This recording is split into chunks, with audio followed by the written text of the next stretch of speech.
और एक विश्व प्रसिद्ध लेखक स्टीफन स्वाइग के आत्मकथा का आपने अनुवाद किया है, जो किताब बहुत पसंद की गई। उसके साथ आप अपने हिंदी के जाने माने कथाकार हैं, आपने संस्मरण भी लिखे हैं और शब्द चित्र आज ही आपने पढ़ा होगा पेंटिंग के ऊपर नवभारत टाइम्स में। और आदरणीय विजय कुमार जी को जो कालम आता है, आज ही आपने पढ़ा कि किस तरह से पूरी दुनिया में ये शरणार्थी बनना कितनी जो है यातनादायक है, ये पूरी दुनिया की समस्या हो गई है। तो विजय कुमार जी को अक्सर आप लोग पढ़ते रहते हैं नवभारत टाइम्स में।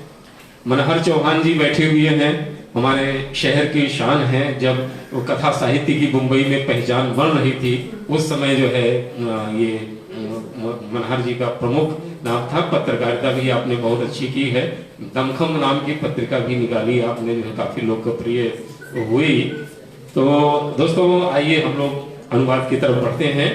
कि यह कहा जाता है कि अनुवाद के जरिए हम लोग एक विश्व नागरिक बन गए हैं। मैंने भी जो किताबें पढ़ी हैं विश्व साहित्य की, चाहे युद्ध हो, शांति हो, अपराध हो, दंड हो, या जो है चेखों की कहानियां हो, सारी चीजें हिंदी में पढ़ी और वो जो है रचनाएं मतलब ट्रांसलेट होकर के हिंदी में आई। इस तरह अनुवाद ने पूरी दुनिया को एक कर दिया है कि किसी भी भाषा का साहित्य हो, वो जो है वो हर भाषा में पहुंच जाता है। विजय कुमार जी बैठे हुए हैं, जिन कवियों को नोबेल पुरस्कार मिला, सारे कवियों की कविताओं का आपने हिंदी में अनुवाद किया और उसकी एक किताब निकली, मेरे ख्याल से खिड़की पर कवि, ये नाम है, खिड़की के पास कवि। जिन कवियों को नोबेल प्राइज मिल चुका है, उन सारे कवियों को हिंदी में आपने अनुवाद किया और खिड़की के पास कवि नाम से वो किताब प्रकाशित हुई। तो इस तरह हम सबको पूरी दुनिया को अनुवाद ने कर दिया है। तो आइए इस सिलसिले को आगे हम बढ़ाते हैं। सबसे पहले हम कवित्री अनुराधा सिंह से ही उनका अनुभव सुनते हैं। कवित्री अनुराधा सिंह। आदरणीय मंच, श्रोतागण, मेरा सादर प्रणाम आप सबको। बड़ी बुरी हालत है। जिस विश्वविद्यालय के पहले साल में एडमिशन लिया, वहाँ के डीन और प्रिंसिपल सब साथ में बैठे हैं। आप मेरी स्थिति ये समझे कि मैं एक अदना सी कवि हूँ और विजय कुमार जी इतने बड़े कवि। मैंने अनुवाद कार्य शायद 6-7 साल से शुरू किया है और वो उनका पूरे राष्ट्रीय स्तर पे लोगों का नाम है। तो मैं और सबसे पहले मैं बोल रही हूँ, तो ये हालत आप मेरी समझ सकते हैं। 2-3 चीजें बताऊंगी अपने बारे में। शायद तो सामने हरिमधुर जी बैठे हैं, शायद मुझे फंसाने में सबसे बड़ा हाथ इनका भी है। खालिदा हुसैन की जीवनी का पिछले साल मैंने अनुवाद किया था इनके लिए। पाकिस्तान की बहुत बड़ी लेखिका है और उनके व्यक्तित्व में बीच में से बात शुरू कर रही हूँ, लेकिन अनुभवों की बात हो रही है तो प्रमुख अनुभवों के ऊपर बता देती हूँ कि उनके व्यक्तित्व ने मुझे यह बहुत प्रभावित किया कि वे जीवन भर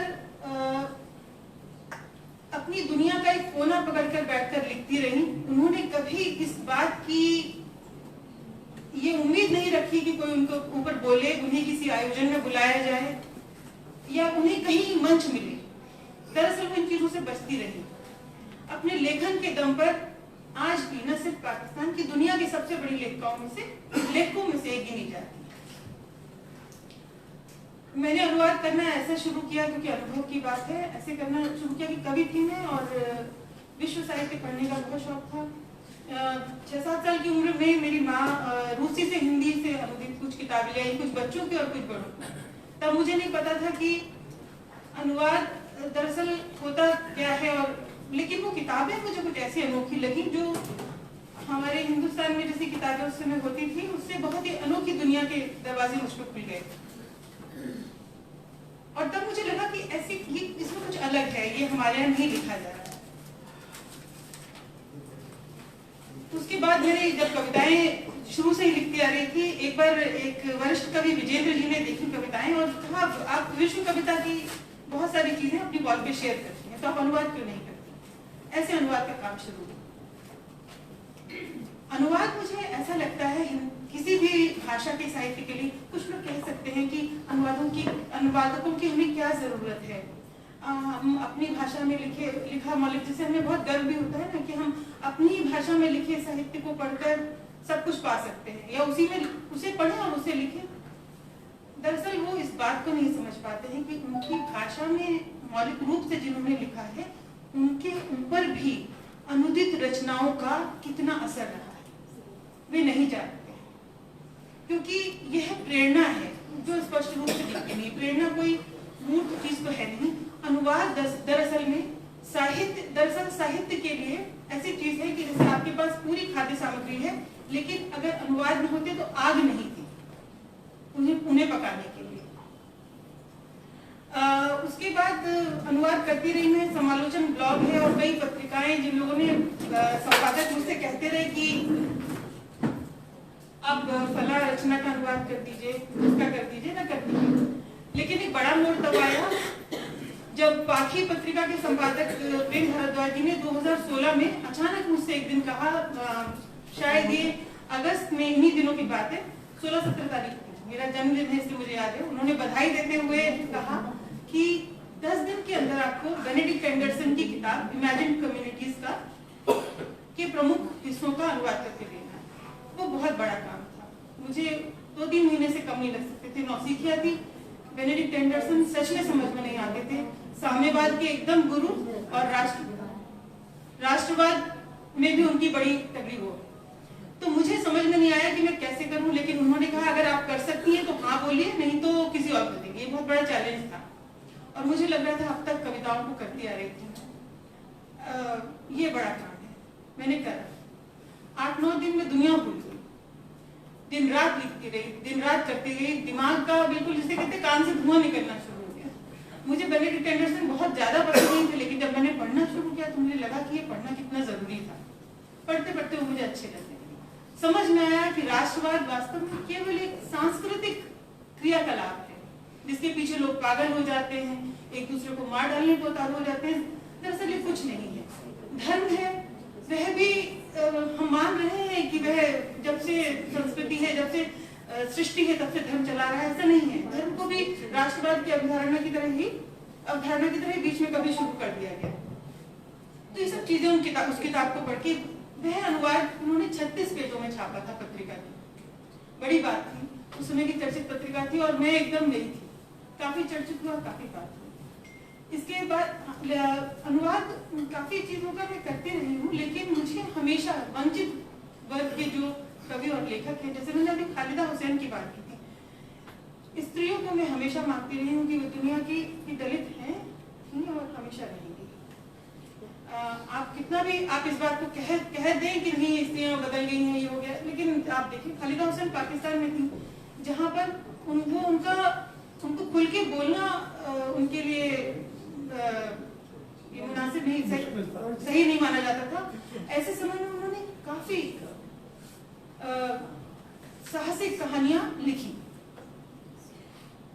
तो मुझे उन्होंने बहुत प्रभावित किया। कुछ कहानियां भी मैंने उनकी पढ़ी, हालांकि अभी उनका अनुवाद होना शेष है और ये सब बात हम लोग सोच रहे हैं इस विषय पे। अश्वेत कवियों ने मुझे इसी वजह से, इसी कारण उनको बहुत ज्यादा प्रभावित किया। जून जॉर्डन, ऑड्रे लॉर्ड, उसके अलावा लैंगस्टन ह्यूजेस और माया एंजेलो, ये सब मेरे प्रिय कवि हैं। इसका एक कारण ये नहीं है कि ये बहुत शोषित वर्ग से आए थे और उन्होंने एकदम बड़ी क्रांति कविताएं लिखना शुरू कर दी। माया एंजेलो एक बहुत बड़ी बात करती हैं कि हमारे अंदर हमेशा यह साहस होना चाहिए कि हम एक बार और प्रेम पे विश्वास कर सकें और फिर एक बार और प्रेम पे विश्वास कर सकें। उन्होंने अपनी प्रगति और क्रांति का सबसे बड़ा हथियार प्रेम को बनाया, घृणा को। लैंगस्टन ह्यूज ने कहा था कि अगर हम अपने रसोई घर और पालना गृहों को सुधार सके तो आधी क्रांति तो यूं ही हो जाएगी। हमें दूसरे को बदलने की जरूरत नहीं है। हमें कहीं ना कहीं अपना स्तर, देखिए सदियों की दास्तां भी इस तरह की थी, जहां पर जवान होते हुए क्या दुनिया बच्चों को माओ से अलग अलग करके, अश्वेत गुलामी की बात कर रही हूँ, हजारों किलोमीटर दूर उनको भेज दिया जाता था, कहीं कपास के खेतों में, नील के खेतों में काम करने के लिए। कभी नहीं मिले 50 साल बाद कोई ढूंढता हुआ आया, मेरे पिता का नाम ये था, वो यहाँ पर एक दास थे, क्या आपको पता है उनके परिवार का, मेरा परिवार खो गया है।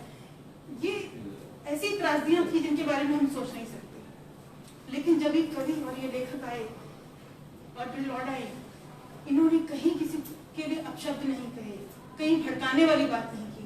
इन्होंने क्या कहा, सदियों की दास्तान ने हमसे प्रेम करने की ताकत छीन ली है। माया एंजेलो कहती है, प्रेम का स्पर्श नाम की कविता लिखती है, जब हम प्रेम करना सीखेंगे तब हम इस दास्तां से मुक्त होंगे। पहले हमें इंसान बनना पड़ेगा। ये इन अनुवादों ने मुझे दिया, और ये अनुवाद मैंने पहली बार नहीं किया, मुझसे पहले भी लोगों ने किए। और आप विश्वास मानिए, अनुवाद करने का काम आपको कोई संपादक दे सकता है। अनुवाद के पैसे अभी भी हिंदुस्तान में बहुत ज्यादा नहीं लगते, ठीक है, कोई संपादक आपको अनुवाद, लेकिन अधिकतर अनुवादक आज भी हमारे यहाँ उन्हीं कवियों और लेखकों का अनुवाद करते हैं जिनके प्रेम में वो पागलों की तरह पड़ जाते हैं। आप सोच में नहीं सकते हैं कि ऑड्रे लॉर्ड को मैंने किस हद तक प्यार किया। मैं जैसे लोग अपने परिवार के लोगों को प्यार करते हैं वैसे किया। एक 2017 की एक दोपहर थी, मैंने देखा विजय कुमार सर का एक व्हाट्सएप पे मैसेज आया, आप अपनी मेल चेक करिए। उसमें देखा तिब्बत के कवियों की कविताएं। मैंने उन्हें 5-6 दिन जवाब नहीं दिया। मैंने तिब्बत की समस्या के बारे में मैं जानती थी, उन कविताओं को पढ़ा मैंने, और पढ़ने के बाद फिर मैंने तिब्बत का इतिहास और सब चीजें, समय हो जाए प्लीज खड़े हो जाएगा, मैं बंद हो जाऊंगी। हो गया 2 मिनट। वो उसके बाद मैंने तिब्बत का पूरा इतिहास और सब कुछ पढ़ा था। फिर मैंने सर को फोन किया कि कविताएं मुझे बहुत अच्छी लगी। इनमें कुछ कविताएं तो ऐसी थी जिसमें कि माँ मेरा जन्म कब हुआ था, एक बच्चा अपनी माँ से पूछता है। सोनम डी भूचम बहुत बड़े कवि हैं, वो पूछते हैं, और माँ जो जवाब देती है वो अगर आपको कविता पढ़नी है तो आप बैठे बैठे रोने लगेंगे। माँ वो बताती है कि आपका जन्म कब हुआ था। उनका देश छूट गया, चाइना ने, चीन ने पूरा आधिपत्य जमा दिया। वो 1.5 लाख तिब्बती पूरी दुनिया में है इस समय उनका। और वो कविता क्यों लिखते हैं? बड़े कवि बनने के लिए नहीं, वो अंग्रेजी के शिल्प में कविता नहीं लिखते, इसलिए उनकी कोई इज्जत नहीं है एक कवि के तौर पे। वो कविता इसलिए लिखते हैं कि और अंग्रेजी में लिखते हैं, तिब्बती में नहीं, जिससे कि पूरी दुनिया तक उनका दर्द पहुंच सके। तो मैंने 5-6 दिन बाद पूरी रिसर्च करने के बाद सर को फोन किया कि मुझे बहुत अच्छी लगी कविताएं, और तो उन्होंने कहा कि इनका आप अनुवाद करिए। और वो दिन था कि जब मैंने तिब्बत की कविताओं पे काम करना शुरू किया। पहले वो नया ज्ञानोदय के वार्षिकी में छपी, फिर वो भगवंती के प्रवेशांत में उस पर पूरा आलेख और छपा, और सोच रही हूँ इस साल के अंत तक तिब्बत के निर्वासित कवियों पर किताब।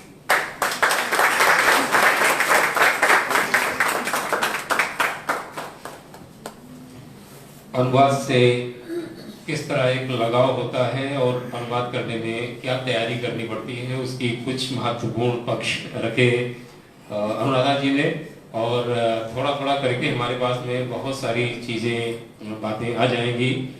कथाकार उमा शर्मा के यहाँ एक बार मैं बैठा था, गपशप चल रही थी, तो उमा जी ने कहा कि मुझे ऐसा लगता है कि कोई भी अगर कहानीकार है तो उसे अपनी भाषा समृद्ध करने के लिए अनुवाद जरूर करना चाहिए।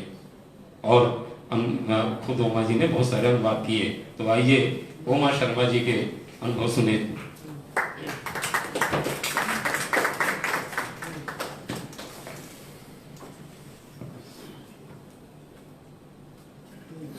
साथियों, मुझे पहले समझ नहीं आ रहा था कि अनुवाद के अनुभव के विषय को क्यों यहाँ पर रखा गया है, क्योंकि ये इतना आत्मकेंद्रित विषय है कि मैं इतनी भी देर गा सकता हूँ कि मुझे कैसा लगा, ये कैसा रहा, कितनी देर ये रहा, वो सब मैं वाली बात थी।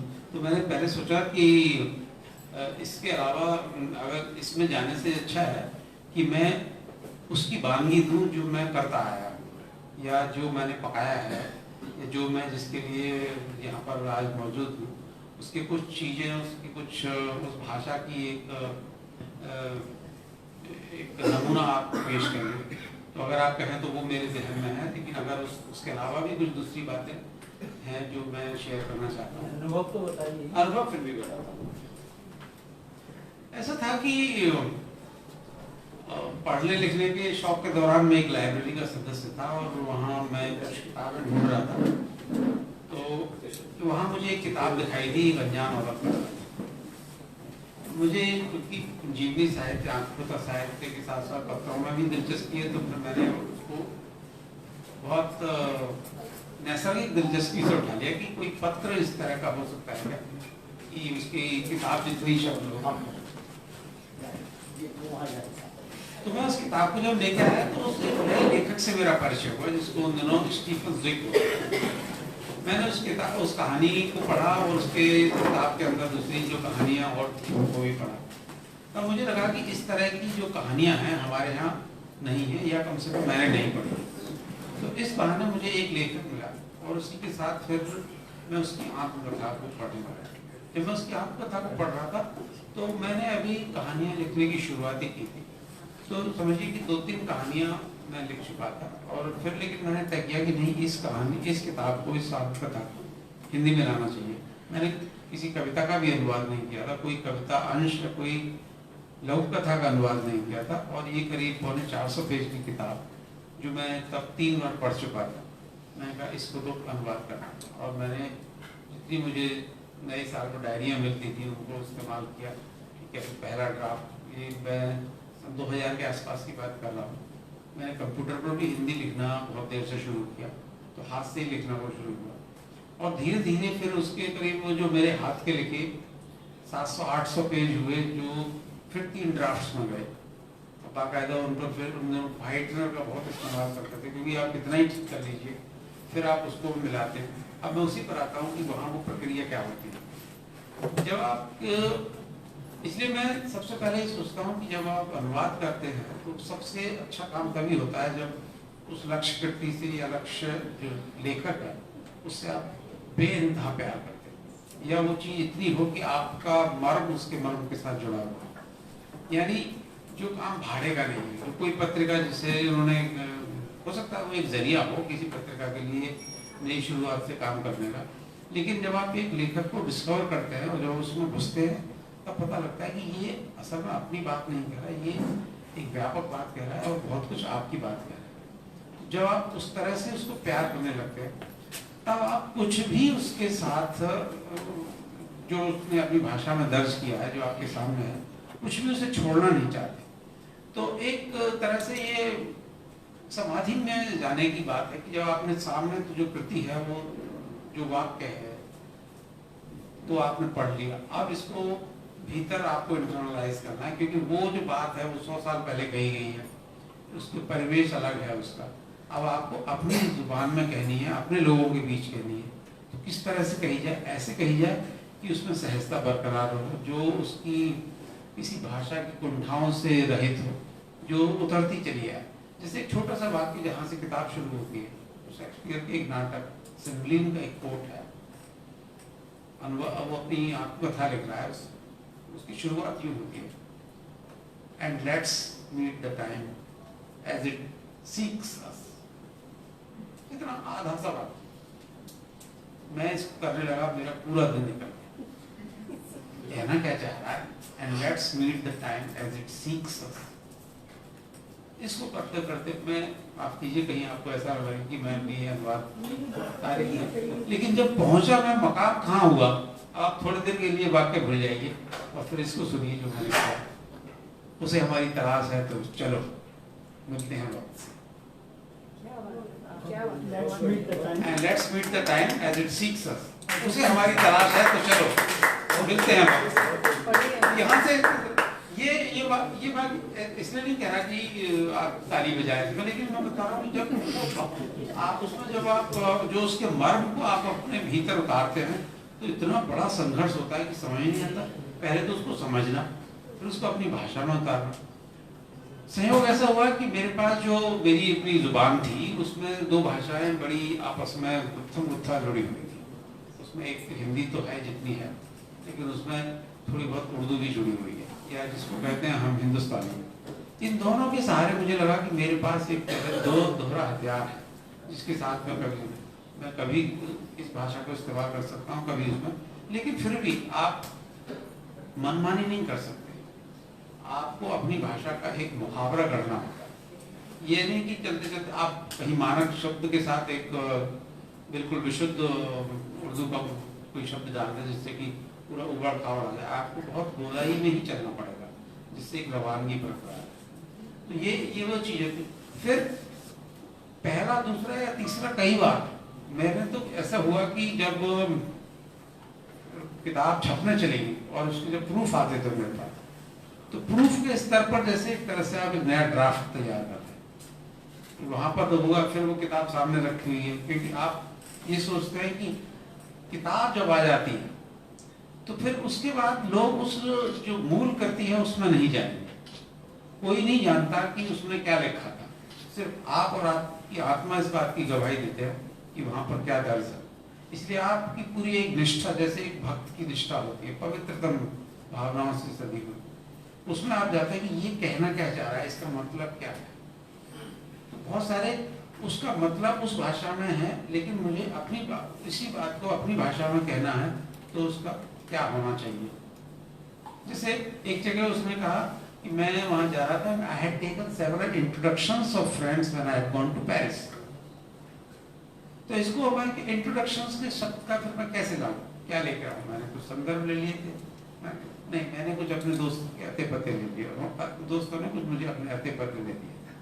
इस तरह से करके आप अपना भाषा के साथ जैसे आप अपना एक नया जुगाड़ बैठाते हैं कि वो एक जैसे आंख बंद करके इस भाषा को किस तरह से, लगभग मैं अगर कहूँ एक कैचुए की स्थिति कि जो पूरी लक्ष्य कृति की भाषा है, उसके भाव हैं, आप उसको निगलते चले जा रहे हैं, निगलते चले जा रहे हैं, और फिर उससे बाद जो आप आउटपुट निकलता है, जिसको आजकल ऑर्गेनिक फार्मिंग में बहुत इस्तेमाल करते हैं, वो होती है आपकी भाषा, वो होती है आपकी पूरा उसका चरबा है, वो आपके भीतर से निकल कर आता है। और इसकी एक बड़ी अच्छी परंपरा हमारे पास मौजूद है। हम निर्मल वर्मा के अनुवादों को देखते हैं, हम दूसरे राजेंद्र जी के अनुवाद हैं, जितेंद्र भाटिया जी के अनुवाद हैं, विजय जी के, कितना ये एक पूरी परंपरा है। हालांकि मैं थोड़ा सा साहस करते हुए ये भी कहूँगा कि हमारे यहाँ खराब अनुवादों की भी अच्छी खासी तादाद है, ज्यादा ही है, अच्छे से भी ज्यादा। मतलब मैंने अभी जो दूसरी किताब की इस लेखक की कालजयी कहानियों की, उसमें एक या दो कहानी ऐसी थी जो पहले हिंदी में अनुदित नहीं हुई थी, लेकिन मैंने जब उसको मैंने किया इसी तरह से, क्योंकि वहाँ पर अनुवादकों जब आप पढ़ते हैं और वो अच्छे समादरत है अनुवादक, उनकी बाकायदा राष्ट्रीय पहचान है। क्योंकि हमारे यहाँ क्या होता है कि कोई ये तो देखता नहीं कि इसने मूल में क्या किया, उसने कितनी भी छूट ली। हमारे यहाँ अनुवादों को लेकर एक बड़ा औपनिवेशिक प्रीमियम है।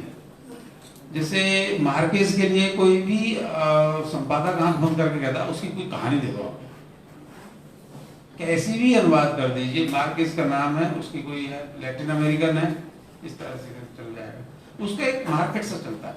लेकिन जब आप उसकी मूल कृति में जाते हैं, और यहाँ तो कई बार ये होता है कि हम मूल में भी नहीं जाते, वो जो उसके अंग्रेजी के स्वरूप हमारे पास आया है उसमें जाते हैं। जैसे जर्मन के अनुवाद हैं, जैसे रूसी के अनुवाद हैं हमारे पास, हम ज्यादातर अंग्रेजी अनुवादों से पढ़ते हुए, तो वहां पर हम जब देखते हैं कि अंग्रेजी के साथ इसने छोड़, एक जगह मैंने देखा कि जैसे जर्मन अनुवाद में, अगर आप मित्रों ने थोड़ी सी, मैंने जर्मन सीखने की कोशिश की थी लेखक को अनुदित करने के लिए, बहुत ज्यादा नहीं सीख पाया, लेकिन फिर भी कुछ चीजें पकड़ में आने लगी।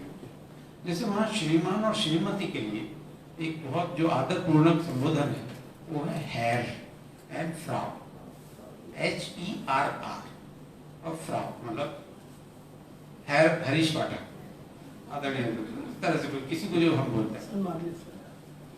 आप यकीन करें कहीं एक जो मैं इसके एक रिल्के के पत्र पढ़ रहा था, और मैं कह सकता हूँ यहाँ इस मंच से, राजी सेठ के अनुवाद, उन्होंने इसको हर लिखा हुआ था, जो पेट के लिए बहुत अच्छी चीज मानी जाती है।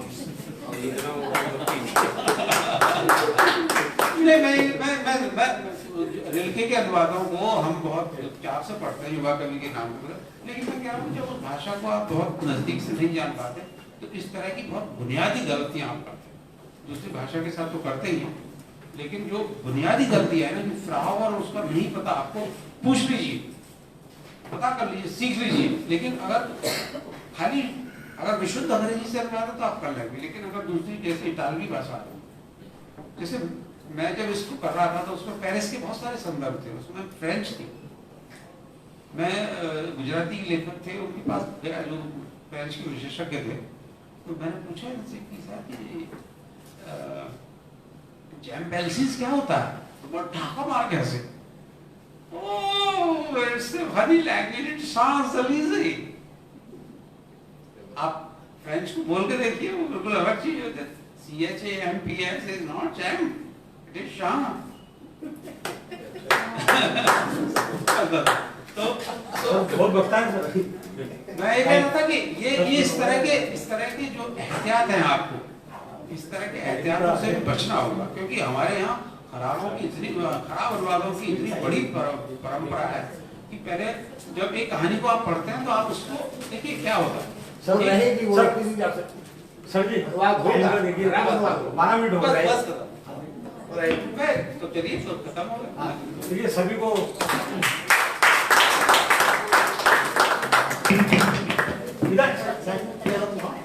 क्या है,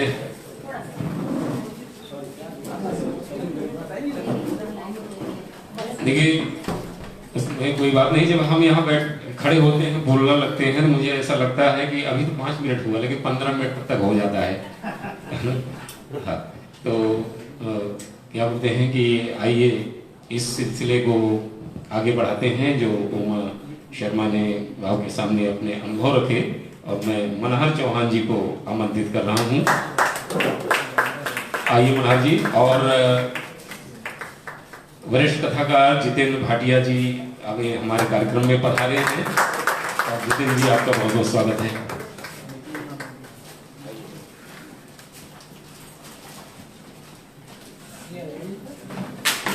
मंच मित्रों, नमस्कार। मैं अनुवादों की उपज हूँ। हाँ, माना जाता है कि मैं मौलिक लेखक भी हूँ, लेकिन मैं अनुवादों की उपज हूँ, और मेरे लेखन में जो नवीनता है वो भी अनुवादों की उपज है। मेरा ख्याल है कि मैं इसकी कुछ विस्तृत बात करूँ, ज़्यादा विस्तृत नहीं होगी इसकी गारंटी। मैं 8वीं कक्षा में पढ़ता था, तब गुजराती के अखबार जन्मभूमि में बच्चों का एक उपन्यास धारावाही छप रहा था। लेखक थे विजय गुप्त बौल। मैं पागलों की तरह से उसकी एक एक किस्त का इंतजार करता था। उसका कथानक ये था कि एक वैज्ञानिक एक रसायन बनाता है, उसको खाने से इंसान चींटी इतना छोटा हो जाता है। ये एकमात्र बात उसमें काल्पनिक थी, बाकी सब वास्तविक था। उस रसायन को 2 बच्चे इत्तेफाक से गफलत में पी लेते हैं, खा लेते हैं, तो तुरंत वो छोटे हो जाते हैं। अब वो उनकी ओर किसी का ध्यान नहीं जाएगा तो कैसे करें, क्या करें। तो उनको एक कीड़ा दिखाई पड़ता है, वो हिल नहीं रहा है, तो वो भाई बहन हैं दोनों, तो तय करते हैं कि हम कीड़े पर चढ़ जाते हैं। तो कीड़े को कोई तो उठाएगा ना, तो हम हाथ हिलाएंगे, तो हमारी और सबका ध्यान जाएगा। तो कीड़े पर चढ़ जाते हैं। कीड़ा बेहोश था, बाहर से आ रहा था, तो कांच से टकरा करके बेहोश होकर गिरा हुआ था। ये लोग चढ़े, कीड़ा थोड़ा सा हिला डुला और होश में आ, और वो खुले खिड़की से उड़ बच्चों को लेकर। ये प्रारंभ के 3 पृष्ठों में आ जाता है। इसके बाद उस कीड़े ने क्या क्या किया, और अल्टीमेटली वो बच्चे कहाँ गिरे, कैसे उन्होंने अपनी जान बचाई, सब चीजें उनको विराट विराट विराट दिखाई पड़ रही। वो जो पदार्थ था जिसको खाने से इंसान छोटा सा चींटी इतना हो जाता है, वो एक वैज्ञानिक ने बनाया था, और बनाने के बाद वो ऐसे ही छोड़ के चला गया था। और वो एक अलग बात है। वैज्ञानिक आकर के लिखता है कि मैंने जितना बनाया था उससे ही कुछ कम है। कम कैसे हो गया? तो ये सारी बातें अल्टीमेटली खुलती हैं। और वैज्ञानिक ने फैसला किया कि जो बच्चे चींटी जितने बड़े होकर के उड़ गए हैं, तो उनको सब दिखाई पड़ता है, सबूत दिखाई पड़ता है। तो बच्चों की खोज करने के लिए मैं नहीं निकल सकता जब तक मैं खुद चींटी नहीं बन जाता। सचमुच में किसी चींटी को खोजने के लिए हाथी निकलेगा तो कभी भी नहीं खोज सकता। तो वो उस पदार्थ को पी लेते हैं। चिट्ठी में लिख कर रखे थे इसी तरह से जो भी लिखना था। इसके बाद उनको जाना है, कहाँ जाना है पता नहीं। इतनी बड़ी दुनिया में 2 चींटियां गायब हो गई हैं और कीड़े के ऊपर बैठ करके या कीड़े के साथ गायब हो गई हैं, उसको उनको जाना चाहिए। तो अल्टीमेटली वो रुई का एक टुकड़ा उनको दिखाई पड़ता है, उसकी 2 लटें बनाते हैं और उस लटों को पकड़ के खिड़की से बाहर कूद जाते हैं, पैराशूट बनाते। अब वो हवा उनको ले जाती है। मुंबई में पवई के आसपास का इलाका लेखक ने लिया है। विजय गुप्त मौर्य बॉम्बे में ही थे। जन्मभूमि प्रवासी जन्मभूमि का संदेश उसके संपादकीय विभाग में थे, तो उन्होंने उस इलाके को बहुत अच्छा एक्सप्लाइट किया। और अल्टीमेटली बहुत सारी बातें, इतनी बातें हैं कि आपको लगेगा कि प्राणी जगत की, जीव जगत की, जंतु जगत की कितनी सारी बातें इसमें, वो सारी सच्ची बातें। और किस तरह से उन बच्चों ने अपने आप को बचाया, किस प्रकार से ये कबीर, प्रोफेसर कबीर से उनका नाम, प्रोफेसर कबीर उन बच्चों तक पहुंचे और फिर उन्होंने बच्चों को पकड़ा कि कहाँ भागे, अब तुम बिल्कुल शैतानी नहीं करो, चलो कहाँ जाना, घर जाना। अब वो चींटियां घर तक पहुंचेगी तो 10 साल में पहुंचेगी, तो बड़े हो जाना है, बड़े हो जाना। तो प्रोफेसर ने खुद चींटी बनने से पहले बड़े होने का एक पाउडर कहीं पर गाड़ रखा था, वहाँ झंडी लगाते थे। तो बताता है वो झंडी है, वहां तक पहुंचना है। तो वो बच्चों को लेकर के चलते और रास्ते में कम खजूरा आया, तो रास्ते में छिपकली आई और जरा से छिपकली की जीभ देखी आपने, क्या भयंकर होती, बिजली की गति से वो आती जाती है, वो बच्चों को उड़ा के ले जाना चाहती है। इस तरह से कदम कदम पर जीव जंतुओं की दुनिया से बच्चों को परिचित कराया, जीवन और मृत्यु के प्रश्न को गूंथ करके। जिस साहित्य में जीवन और मृत्यु के प्रश्न को गूंथा जाता है वो अपने आप महान बनता है। तो बच्चों के इस साहित्य के माध्यम से विजय गुप्त मौर्य ने एक उपन्यास रचा, गुजराती में था, कीमियागर कबीर। कीमिया यानी जादू, कीमियागर यानी जादूगर, जादूगर कबीर, प्रोफेसर कबीर। बड़ा चक्कर में पड़ा, ऐसी भी कहानी हो सकती है। बच्चों के लिए हम तो हाथी, घोड़े, राजा, रानी, राक्षस, राजकुमार आगे बढ़ते नहीं।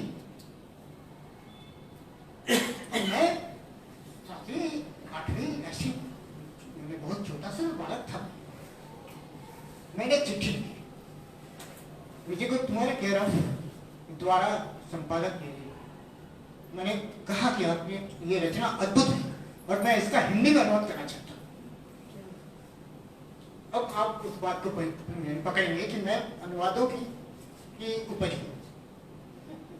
मैं बहुत, मुझे आश्चर्य हुआ, मेरा कोई करियर नहीं था, बच्चा ही था मैं। ये विजय गुप्त मौर्य ने पूछा नहीं कि तुम कौन, क्या अनुभव होगा, गुजराती में। तो अगर उन्होंने पूछा होता कि तुमने इसके पहले कितना अनुवाद किया है, क्या तुम्हारा परिचय है, बायोडाटा क्या है तुम्हारा, तो किसी सूरत में वो अनुवाद की अनुमति न देते। उन्होंने कुछ नहीं पूछा, वो बड़ा सरल जमाना था। उन्होंने तुरंत लौट के डाक से मुझे कहा कि आप शौक से अनुवाद करें। क्या तो मैं गाँव में मैंने अनुवाद करना छपता जाता था और एक हफ्ते में लिखता जाता था। पिछला दिन पहले छप चुका, उसको ज़्यादा स्पीड से लिखा, लिख करके एकदम एट पार आ गया। इस हफ्ते किस्त चली तो इसी हफ्ते मैंने उसको ट्रांसलेट कर लिया, पूरा हो गया। अब सीधे संपादक साप्ताहिक हिंदुस्तान नई दिल्ली, सीधा एकदम, ये नहीं सोचा कि नहीं छपेगा भाई, रास्ते में घूम जाएगा, कोई और अपने नाम से छाप देगा, कुछ सत्य नहीं, कुछ नहीं, जा छप जा। अब वो छप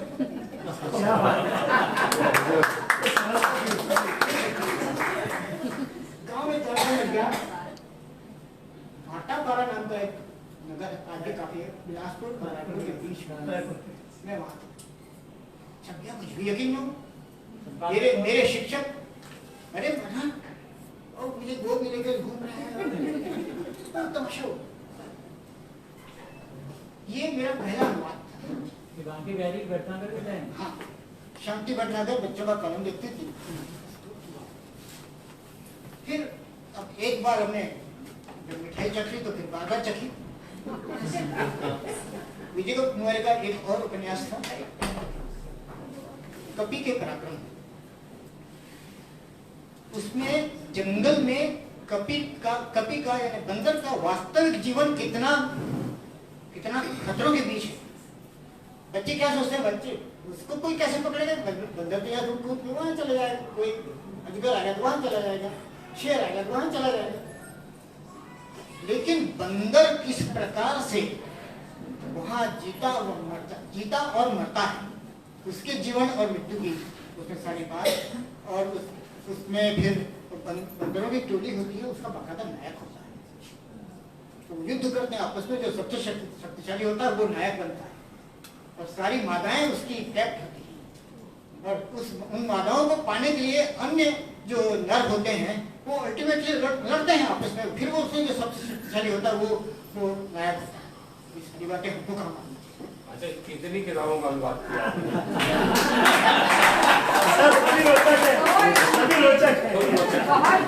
टोटल कितनी किताबें? आपको ना समझ आ रहा है, बताइए। बड़ी रोचक बातें हैं। आपने 16 किताबों का अनुवाद किया, 16 की कहानी बताइए। अब मैं जब कपि के पराक्रम मैंने अनुवाद किया, इसके बाद मैं खुद ही एक दूसरी छलांग लेने वाला था बंदर की तरफ से छलांग लेने वाला था। मैं एक बड़ी गंभीर बात की ओर इशारा करने जा रहा हूँ, और 1-2 मिनट तो नहीं, शायद 5 मिनट। और वो ये है कि इस समय हिंदी को हिंदी में अनुवाद करने की बहुत ज़्यादा जरूरत है। ये आप कृपया बहुत ध्यान से सुनो।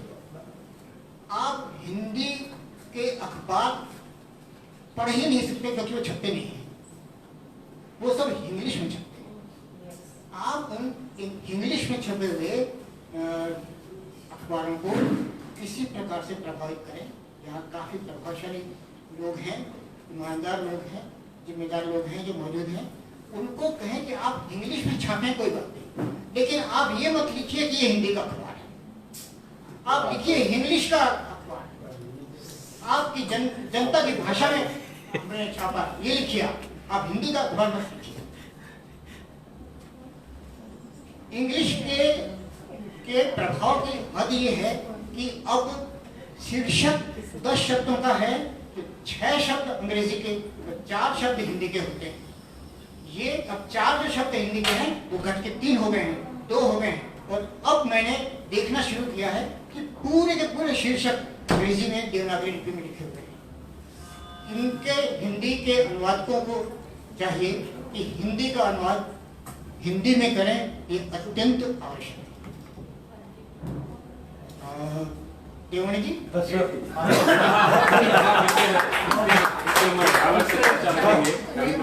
विषय सर कम समय लेते हैं, आपका विषय था, तो मैं देवणी जी को समर्पित करता हूँ। आपका एक पूरा सेशन होना चाहिए, अनाउंस कर दीजिए, करवा दीजिए, जरूर करवा दीजिए, बुला के अनाउंस कर दीजिए। ये हमारे आयोजक हैं दीनदयाल मुरारका जी, अध्यक्ष दीनदयाल मुरारका फाउंडेशन, और इनके साथ सतीश अग्रवाल, अशोक शेखर हमारे आयोजक हैं, और हमारे संयोजक जो है अभिषेक पांडे, रहमत सैयद, ये सब इकट्ठा हैं। और अरिहंत अनुरागी, तुम्हें देख के बहुत खुशी हो रही है। देखिए, जब हम ये विषय रख रहे थे तो मुझे, हम लोगों को लगता था कि इसको पता नहीं कैसे सुनने के लिए कोई आए कि ना आए, है ना। लेकिन मुझे हमारे कुछ साहित्य प्रेमी दोस्त हैं जिन्होंने फोन करके कहा कि हम आ रहे हैं। उसमें अफजल खत्री, नुसरत खत्री, मीना पंत है, अरिहंत अनुरागी है, कुसुम तिवारी है। इन लोगों ने कहा कि हम आ रहे हैं, हमारा हौसला बढ़ा। तो देखिए, जब महाभारत सीरियल चल रहा था तो उस समय अखबारों में यह खबर छपी कि जो उसके सूत्रधार हैं मैं समय हूँ जो बोलते हैं।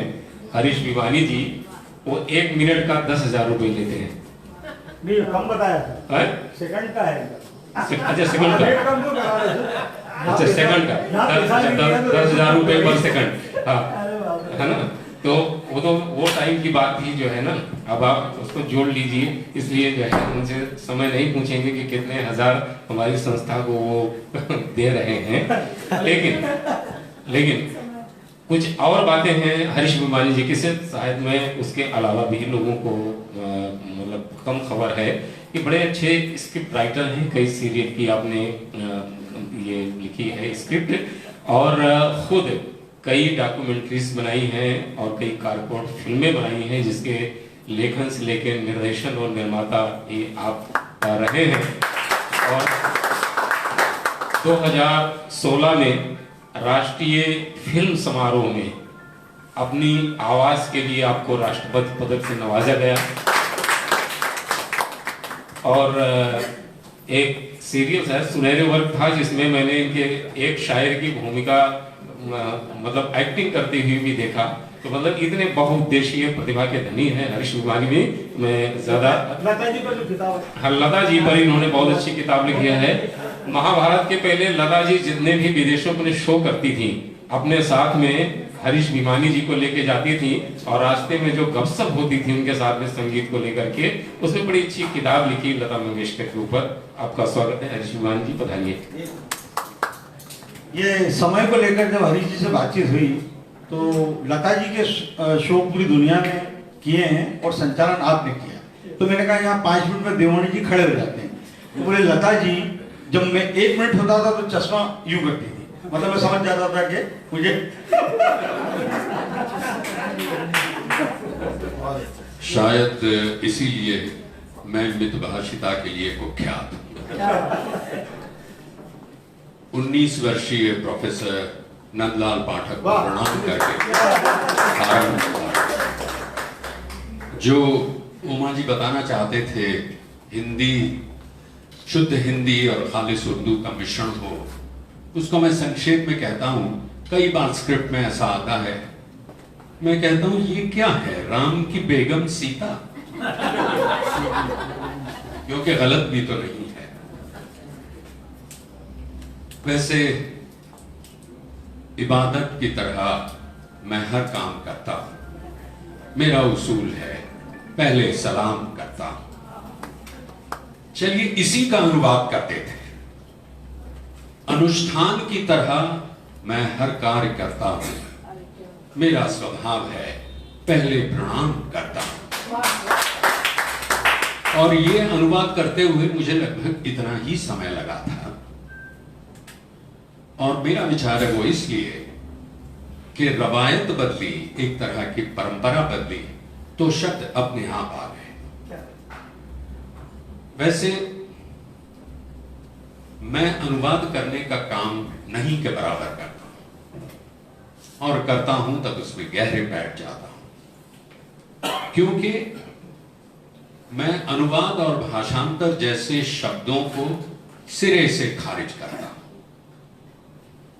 मेरे नजदीक कम से कम या तो भावानुवाद हो या ट्रांसक्रिएशन हो, लेकिन असल में मेरी भाषा में अनुवाद उसे कहना चाहिए कि विचार वो रहे, आप अपनी भाषा में उसे पुनः लिखें, यानी कि अपनी किसी एक विचार का अपनी भाषा में पुनः लेखन या अन्य भाषा में पुनः लेखन।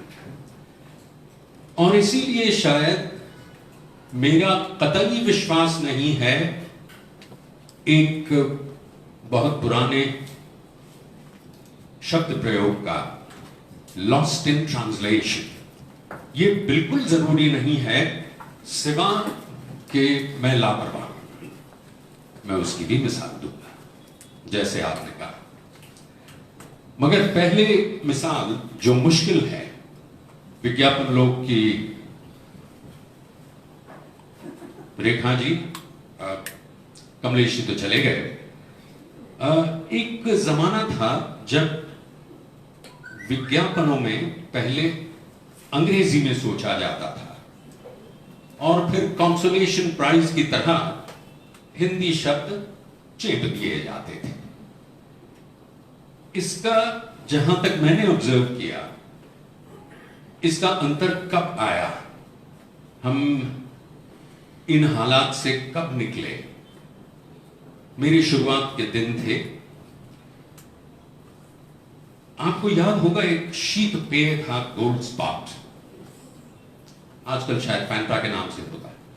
उसके लिए एक बहुत अच्छी टैगलाइन लिखी गई थी, live a little hot, sip a gold Spot. अब मैं आगे बढ़ने से पहले ये कहना चाहता हूं कि जितना संक्षेप में लिखा गया है, जितने कम शब्द हों, उतना और मुश्किल होता है। बर्नार्ड शॉ ने जैसे कहा था, लंबा तो मैं बहुत लिख सकता हूं, लेकिन मुझे 1 मिनट में लिखने मत कहिए। Live a little hot, sip a gold Spot. बड़ी कोशिशें की गई और आखिरकार एक टंडन साहब हुआ करते थे, जो लेखक भी नहीं थे, जो बलवंत टंडन जी, बिल्कुल, जो जहां तक मुझे याद है प्रोडक्शन एग्जीक्यूटिव थे, और शायद उन्होंने सुझाव दिया, देखिए अगर ये ठीक लगता है, live a little hot, sip a gold spot, जी भर के जियो, गोल्ड स्पॉट पियो। अब कौन सा बेहतर है, अनुदित या ओरिजिनल? ये बेशक हो सकता है। आप शायद जानते हो,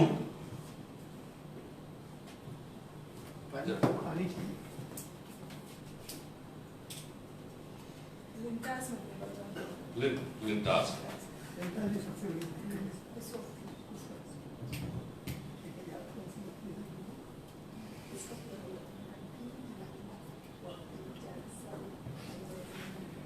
जी,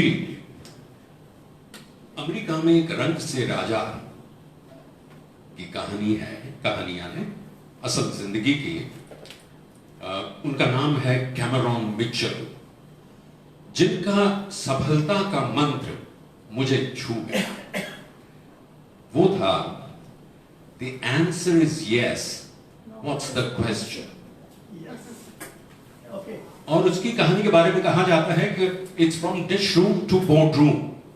डिश रूम यानी डिश वॉशिंग करता था 15 साल का, 14 साल का लड़का, और उसने कागज पे लिख दिया था कि मैं जब 35 साल का होऊंगा तब मैं होटल के किसी ग्रुप का प्रेसिडेंट होऊंगा, बोर्ड रूम में बैठूंगा। So dish room to board room. अब ऐसे एक राजनीतिज्ञ अपने भारत के, जिनके मैं काफी कार्यक्रम करता था, और इस बार चैलेंज था कि बहुत ही कम शब्दों में उनके बारे में कहा जाए, और उनके जीवन की कहानी काफी इनकी तरह है, थी, है। अब इसको मैं कैसे कहूं? The answer is yes, what is the question? बहुत सारे लोगों ने कहा, क्योंकि इवेंट कंपनी बड़ी थी, आखिर में मैंने कहा, जवाब है मेरा हां, आपका सवाल है कहां?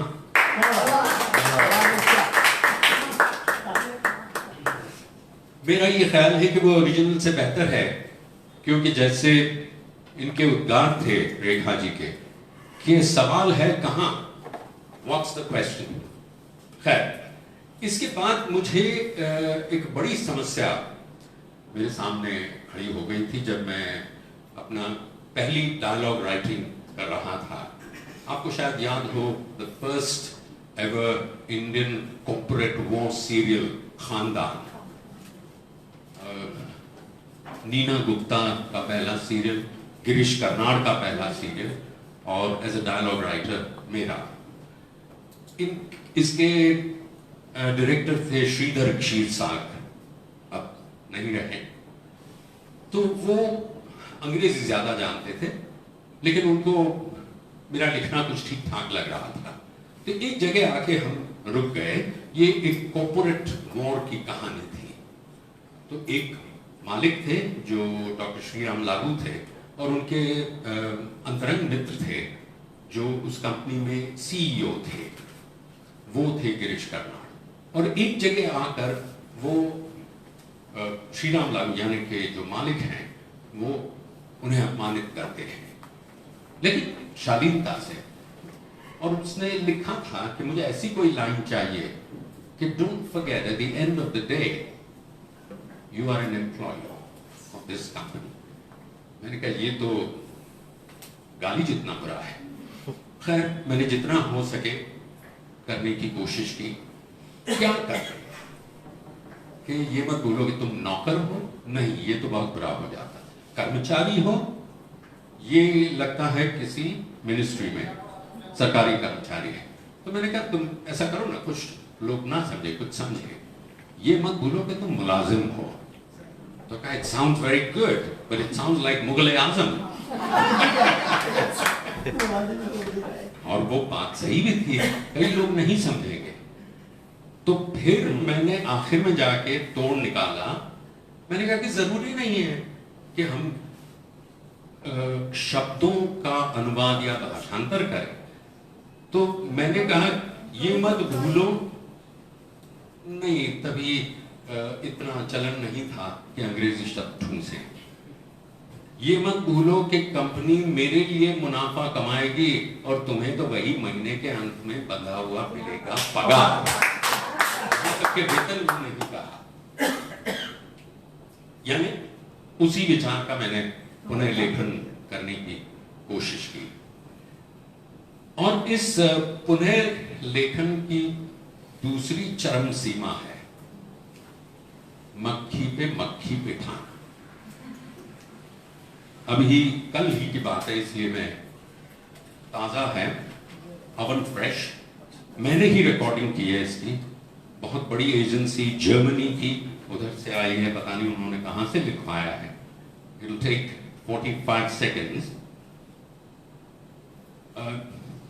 ये किसी निवेश करने वाला ऐप है। अगर आप निवेश कर रहे हैं, जिस तरह शेयर्स में करते हैं उस तरह कमोडिटीज में करते हैं, आप सेंसेक्स में करते हैं, तो उस एक्सचेंज की समझ देने वाली 1.5 मिनट की कमेंट्री है। लेकिन क्या कहर बर्पा किया है देखिए। यहां लिखा है कि you must then decide how much you want to invest. You must then decide, तब आपको ये तय करना होगा, समझे, how much you want to invest, आपको आप कितना निवेश करना चाहते हैं। And when your position should be automatically close. अब मेरी संवेदनाएं, मेरी सिंपैथी इस ट्रांसलेटर के साथ है कि वो शायद शेयर मार्केट या ट्रेडिंग के बारे में कुछ नहीं जानता, मगर बुरी बात यह है कि उसने जानने की कोशिश भी नहीं की। और अनुवादक के लिए ये बहुत जरूरी है कि वो उसमें गहरे बैठे उस विषय में, वरना वो मक्खी पे मक्खी अनुवाद ही होगा।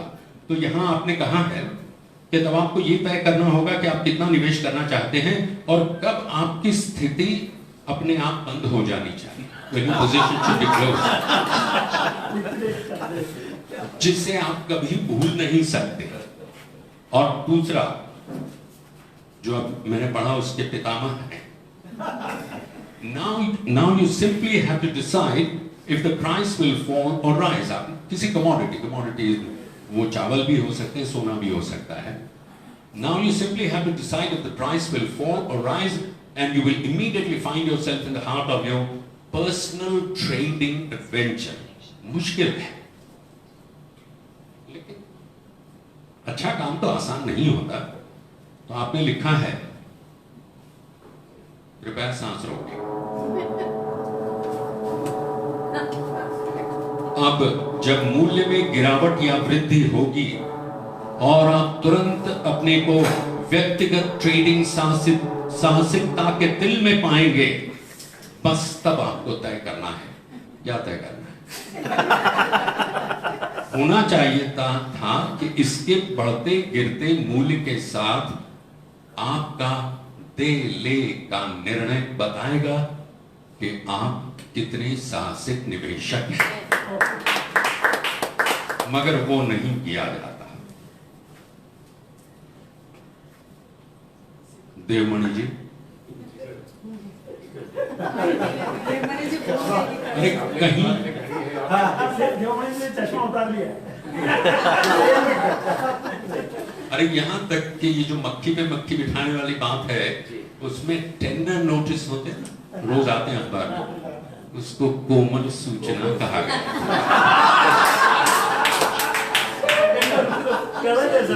मैंने आपको बताया था Campa Cola the only one, या कैंपा कोला सबसे अकेला।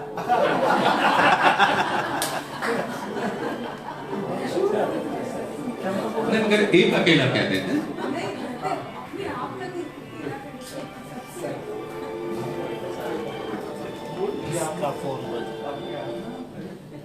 मेरे बारे में पूछे तो मैं नहीं हूं यहाँ। जैसे मैंने पहले ही कहा कि जितना छोटा मसौदा उतना मुश्किल भाषांतर है, और शायद उसमें सबसे मुश्किल होता है शीर्षक, हेडलाइन, या उससे भी मुश्किल शीर्षक। मेरी पुस्तक लता जी की जीवनी मैंने लिखी, उसका अनुभव भी जरा अजीब सा रहा, चूंकि मेरा लता जी के साथ व्यवहार कोई 28 सालों तक 21 देशों 52 शहरों और 140 इवेंट्स के दौरान हिंदी में रहा, तो ये कलात्मक प्रामाणिकता थी कि मैं हिंदी में ही लिखता, ताकि उन्होंने जो कहा है और दूसरों ने उनके बारे में कहा है, या मेरे जो ऑब्जर्वेशंस हैं वो सही भाषा में। तो मैंने पहले हिंदी लिख ली, फिर अंग्रेजी किसी को अनुवाद के लिए दिया, और मक्खी पे मक्खी नहीं, पता नहीं और कौन से जंतु पे जंतु बिठाया जा रहा था। तो आखिरकार मैंने लिखना शुरू किया, हो रहा था। उतने में हार्पर कॉलिंस आए। मैं बड़ा इंतजार कर रहा था कि कोई अच्छे पब्लिशर आए। मैंने कुछ अप्रोच किए, कुछ हुआ नहीं। अब हार्पर कॉलिंस यानी दुनिया के बड़े पब्लिशर्स में से एक, तो उन्होंने कहा कि आपने लिखा है, लता मंगेशकर के बारे में है, आप भेज दीजिए, आपको पांडुलिपि भेजने की जरूरत नहीं है, डायरेक्ट फाइनल। तो मैंने कहा जरूर, ये मेरी पहली पुस्तक है, मैं थोड़ा समय ले रहा था, जैसे कहते हैं आई वाज बाइंग टाइम, क्योंकि अभी पूरा नहीं हुआ था। तो उन्होंने कहा आप क्या कर रहे हैं, क्यों जल्दी नहीं दे रहे, और किताबें लिखी जा रही हैं उनके ऊपर। तब मैंने कहा कि मैंने ओरिजिनल इसमें लिखी है, मैं कर रहा हूं, तो क्या ऐसे हम ट्रांसलेशन नहीं करेंगे? मैंने कहा नहीं, दोनों में ही लिखा जाएगा, लेखक हरीश भिमानी, क्योंकि दोनों ही जिस तरह से कहा जाए ओरिजिनली लिखी जाएंगी, लेकिन हाँ फिर भी वहां अनुवाद करना पड़ा, और इसलिए वो ज्यादा मुश्किल मुझे लगी। ये अंग्रेजी में इसका नाम था in search of Lata Mangeshkar, यानी कि अगर आपके पास दो तीन मिनट का समय है तो मैं काफी रोचक है कि ये नाम मुझे कैसे मिला।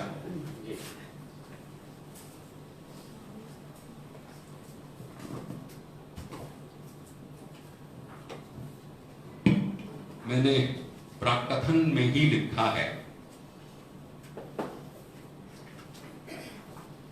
I remember it was the gorgeous Sydney Opera House. Towards conclusion of the concert, I spoke into the mic. Country after country, city after city, concert after concert, people throng auditoria to listen to this extraordinary songstress in person. No, perhaps they come in search of Lata Mangeshkar. To discover the person behind the legend. कहने का अर्थ ये था, in search of Lata Mangeshkar, जिस लता मंगेशकर को हम सब जानते हैं, जिसके कार्य को हम जानते हैं, उनकी खोज अब हिंदी में मिल नहीं रहा था। इसका नाम मैंने लिखने की शुरुआत हिंदी में कर दी।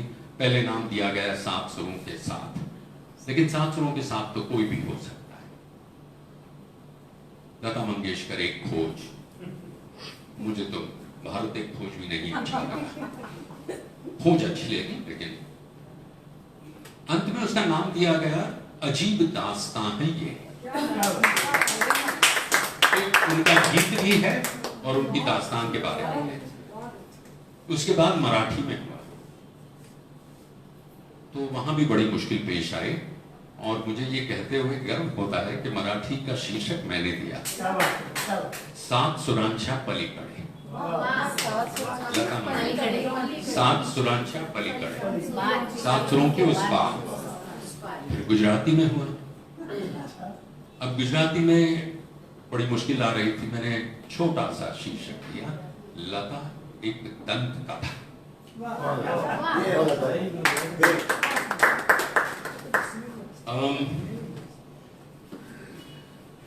समापन करते हुए मैं चाहूंगा कि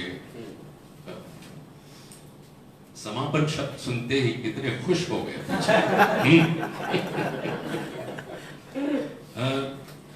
ये बहुत अच्छी पुस्तक आप में से कईयों ने पढ़ी होगी, अमृत राय धनपत राय, प्रेमचंद जी के बेटे अमृत राय जी ने, उन्होंने अनुवाद पे बहुत अच्छा काम किया है। बहुत ही संक्षेप में हैमलेट का एक हिस्सा है, और विशेषकर हम सब चूंकि कलाकार हैं, वो एक्टर्स को, अभिनेता को सीख दे रहे हैं। Hamlet, speak the speech I pray you trippingly on the tongue, but if you mouth it as many of your players do, I had a leer in the town crier spoke my lines.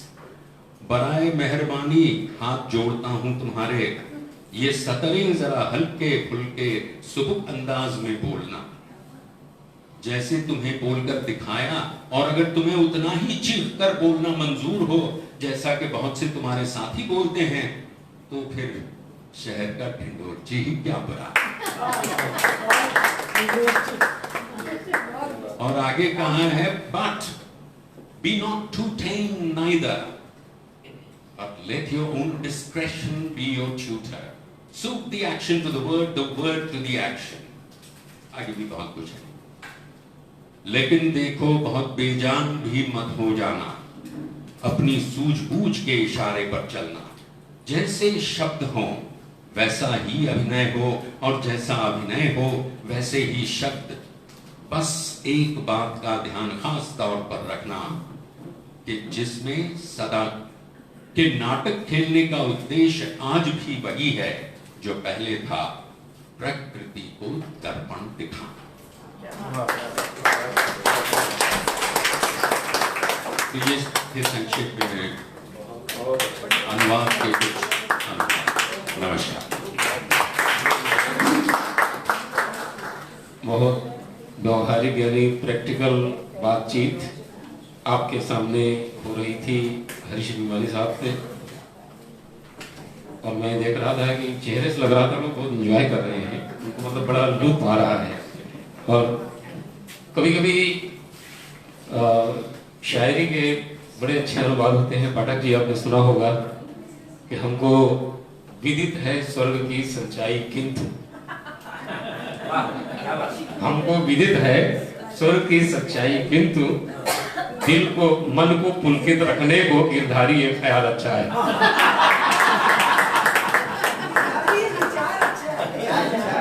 हाँ, गिरधारी ये विचार उत्तम है। हाँ, गाली साहब, मेरे गाली के शेर का अनुवाद है, हमको विदित है स्वर्ग की सच्चाई, किंतु मन को पुलकित रखने को गिरधारी ये विचार उत्तम है। देखिए, माना जाता है कि कविता का जो अनुवाद है बड़ा ये कठिन होता है, लेकिन कभी कभी उसमें भी कमाल दिखाई पड़ता है। जो गीत है जय हो स्लमडॉग मिलियनेयर का, तो इसके अंग्रेजी वर्षन को जो है इंटरनेशनल अवार्ड मिला, और फिल्म फेयर में इसका अनुवाद अंग्रेजी में छपा था, शायद तुषार शाह ऐसा कुछ नाम था। कई लोगों ने कहा कि ये मूल से ज्यादा बेहतर अनुवाद है, तो ऐसा भी होता है। नारायण सुर्वे की किताब हिंदी में आई, एक कविता जो अक्सर स्टेज पे हम लोग उनसे सुनते थे कि एक वेश्या जाती है स्कूल में अपने बच्चे के एडमिशन कराने, और मास्टर जी बोलते हैं कि मतलब वो अनपढ़ है वेश्या, तो वो फॉर्म भरते हैं, बोलते हैं पिता का नाम तो वेश्या बोलती है मास्टर जी अपना ही नाम लिख दो। तो वो सुनाते थे मास्टर जी लिहा आपल्या नाव लिहा। तो नाव में और जो लिहा में जो मतलब एक नाद सौंदर्य है भाषा का। अब हिंदी में आया कि मास्टर जी आप अपना ही नाम लिखो, तो वो नहीं आता। तो विजय कुमार जी से हम इन पक्षों पे बात करेंगे कि जो नोबेल पुरस्कार विजेता कवि हैं, उनकी कविताओं का अनुवाद किया और खिड़की के पास कवि नाम से वो प्रकाशित हुई पुस्तक भी।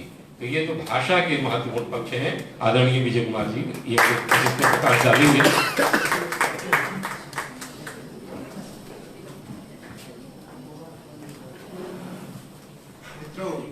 अनुवाद के बारे में कुछ बोलते हुए मुझे एक दृश्य याद आता है जिसे मैं शायद ही कभी भूलता हूँ। 1977 दिसंबर एक शाम थी, यूनिवर्सिटी के सामने एक छोटा सा बुक शॉप हुआ करता था, जैको बुक शॉप। ज़्यादा बड़ी दुकान नहीं थी और उसमें काउंटर पर बैठने वाला रफीक बगदादी हमारा मित्र था। वो हमें बताया करता था कि ये किताब आ गई है, रफीक बगदादी अभी है लेकिन वो जैको का मैनेजर था उन दिनों। तो मैं गया जैको बुक शॉप में, एक किताब आई थी डेथ ऑफ लोरका।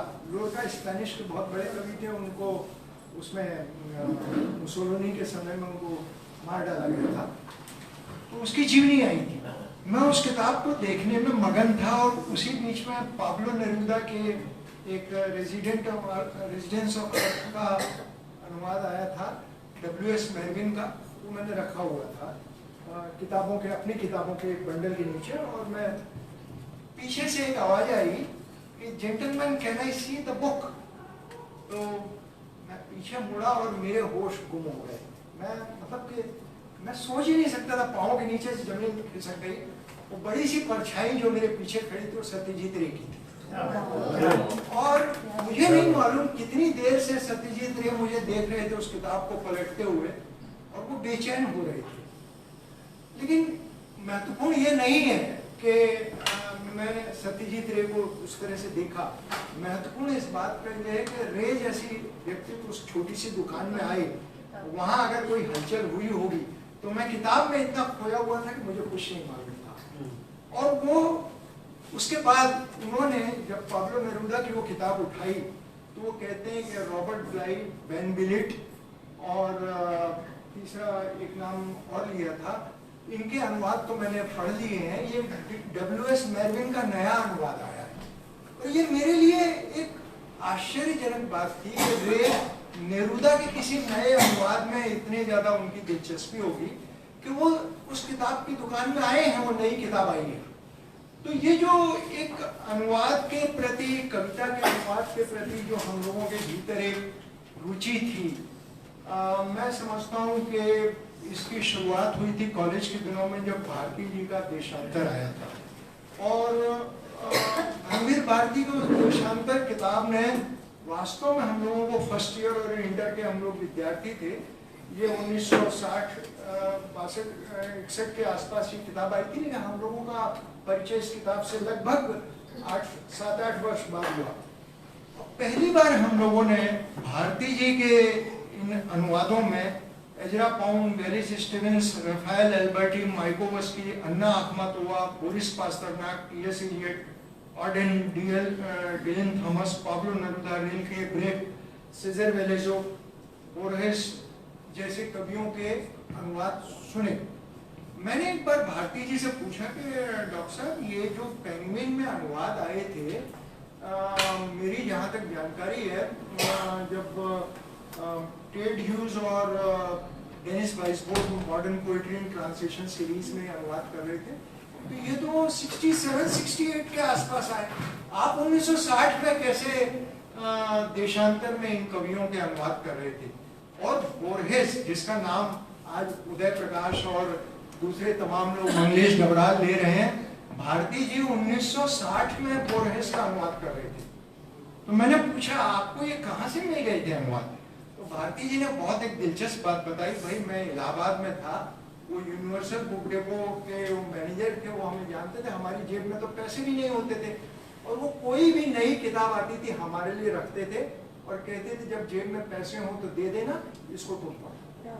और 1960 में जब हिंदी की तो बात छोड़िए, अंग्रेजी में स्पेनिश से और इटालियन से और इन तमाम चीजों से अनुवाद नहीं हो रहे थे, तब इलाहाबाद जैसी जगह में, वो बम्बई या दिल्ली या कलकत्ता नहीं था जहाँ बड़े बड़े बुक स्टोर हों, वो इलाहाबाद जैसी जगह में भारती जी उन चीजों का अनुवाद कर रहे थे और उन्होंने हमारे लिए, यानी कहा जा सकता है कि हम लोगों को विश्व कविता के संस्कार दिए और एक खिड़की खोल दी। हमें लगा कि ये दुनिया बहुत बड़ी है और इस दुनिया में तमाम तरह की आवाजें हैं, तमाम बॉडलेयर के, अगर एक बॉडलेयर का भी अनुवाद भारती जी ने उसमें किया है।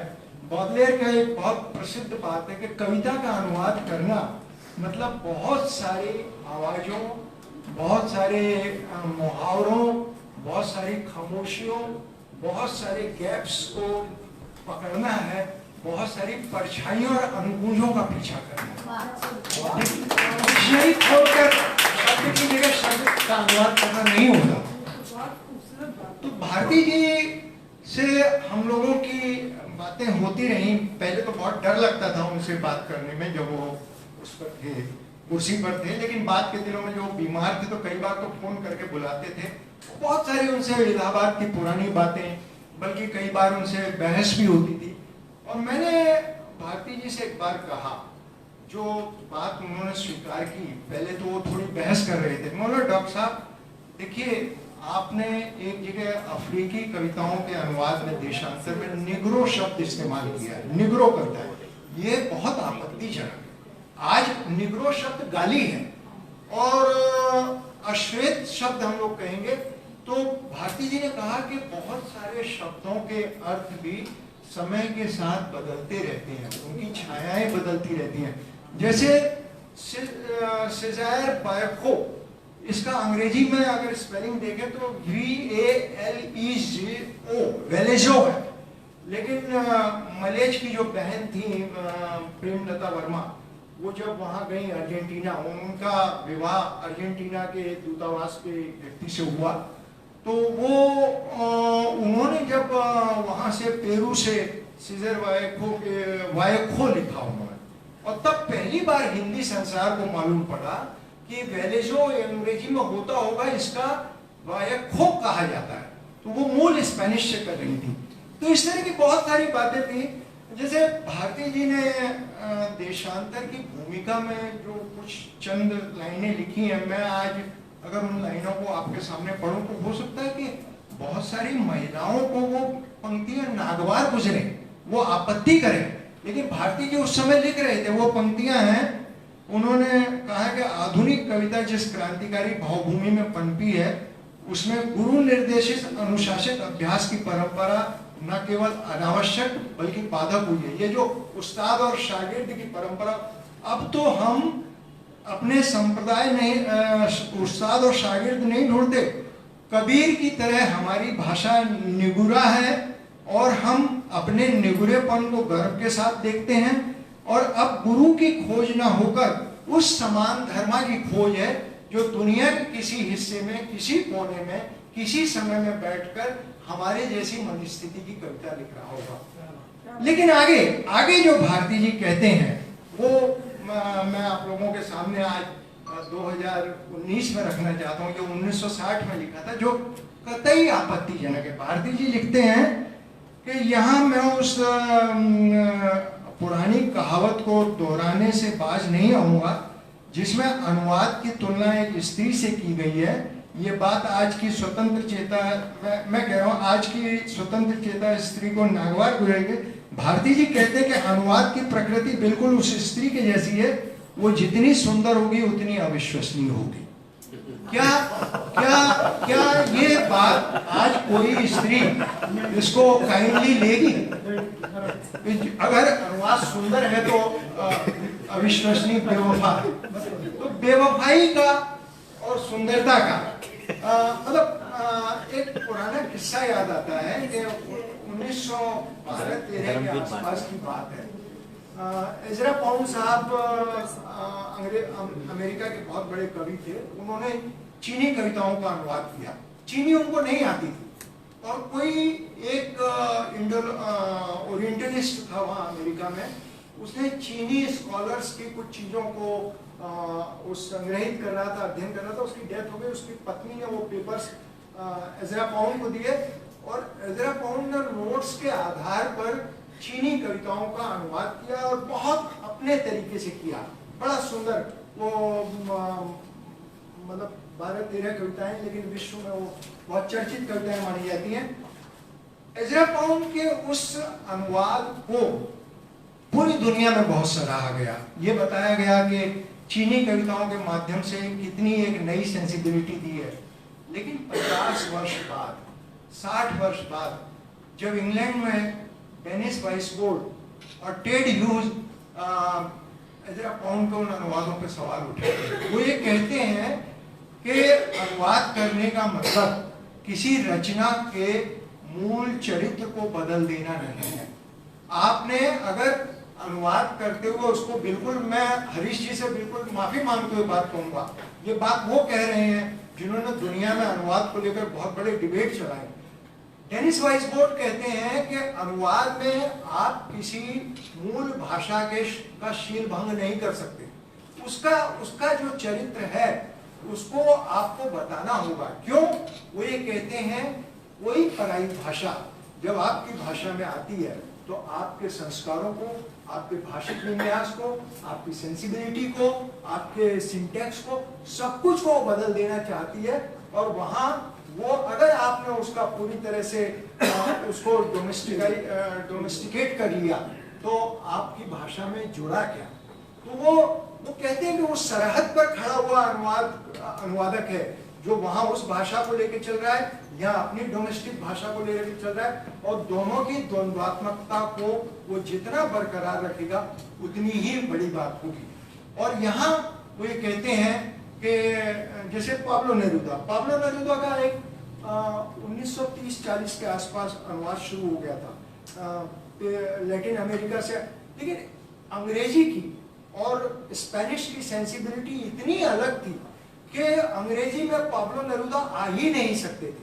पाब्लो नेरुदा के पास बहुत सारी, जैसे कि एक अशुद्ध कविता के बारे में उनका एक निबंध है जिसमें वो कहते हैं कविता में क्या क्या होना चाहिए।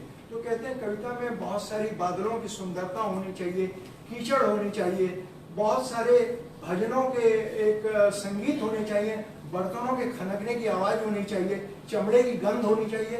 इतने सरियलिस्टिक, एक दूसरे से विरोधाभासी चीजों को नेरुदा कहते हैं। और उसके बाद नेरुदा यूरोप में उस समय को जी रहे थे जब वहां डिक्टेटरशिप थी, जहां मनुष्यों को उठाकर गायब कर दिया जा रहा था, पता नहीं चला। उस सेंसिबिलिटी के साथ वो सुंदरता को, उस फूलों की बातों को, उन सितारों की बातों को जोड़ रहे थे। अमेरिका या इंग्लैंड की भाषा की कविता में ये सेंसिबिलिटी आ ही नहीं सकती थी।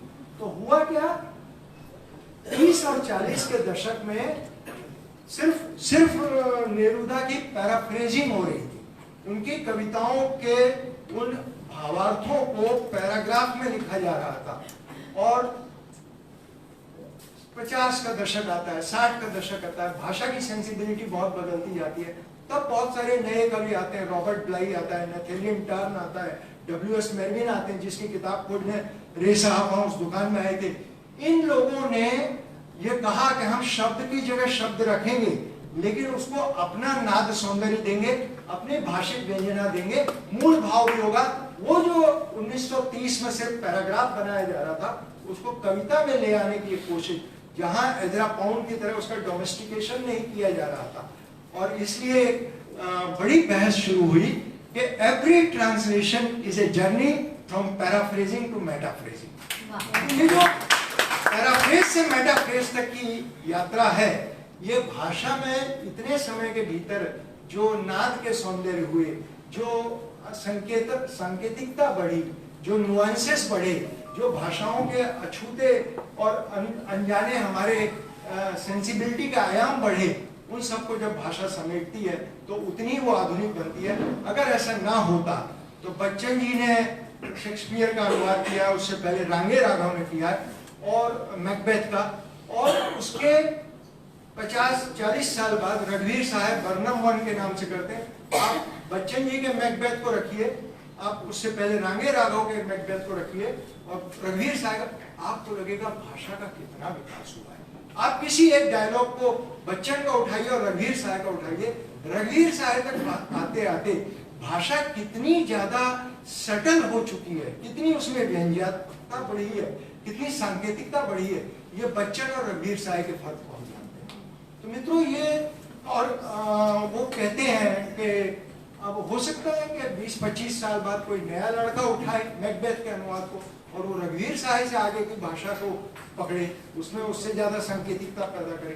तो भाषा लगातार विकसित होती जाती है, किसी एक अनुवाद पर हम पकड़ के ठहर के नहीं बैठ जाते, समय के साथ उसके नुआंसेस बदलते जाते हैं, उसमें बहुत सारी अर्थ छवियां आती जाती हैं और इस तरह से एक अजनबी भाषा और हमारी भाषा का जो एक द्वंद्व चलता रहता है। कोई अनुवादक कितना बड़ा कलाकार है, वो कहते हैं कि वो उस ट्रांसपोर्टर की तरह है जिसके ट्रक में बहुत सारा सामान रखा हुआ है, तरह तरह का सामान रखा है, बहुत सारा तो दृश्य सामान और बहुत सारा अदृश्य सामान है, लेकिन हर सामान के ऊपर लिखा हुआ है हैंडल विद केयर। तो वो जितना नजाकत के साथ उस सामान को ट्रांसपोर्ट करता है और दूसरे के हवाले करता है, वो उतना ही बड़ा अनुवादक है। Every translator is a transport operator.